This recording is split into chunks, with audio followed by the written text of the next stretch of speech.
हदीस पाक में है ना, मिन बिलादिन शत्ता व कबाइलिन शत्ता, मुख्तलिफ शहरों से मुख्तलिफ कबीलों के लोग जब एक जगह आकर इकट्ठे होते हैं अल्लाह रब्बुल इज्जत को याद करने के लिए, तो फरिश्ते इतना उतरते हैं कि आसमान तक उनका तांता बंध जाता है। और रब्बे करीम इतना खुश होते हैं उनसे कि जब फरिश्ते वापस जाते हैं तो उनसे कारगुजारी सुनते, तुमने मेरे बंदों को किस हाल में पाया। वो तो जानते हैं मगर उनसे कहलवाना चाहते हैं। और बिल आखिर फरमाते हैं कि अच्छा इनको कह दो कि ये बख्शे बख्शाए अपने घरों को चले जाएं, मैंने इनके गुनाहों को इनकी नेकियों में तब्दील।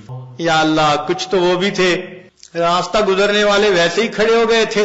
रब्बे करीम इतना खुश होते हैं कि फरमाते हैं अच्छा हम कौमुल्ला यशका जली, ऐसे लोग हैं इनके पास बैठने वाला बदबख्त नहीं होता। तो जब पास बैठने वाला बदबख्त नहीं होता तो जो खुद उस कौम में शामिल हो वो कैसे बदबख्त हो सकेंगे।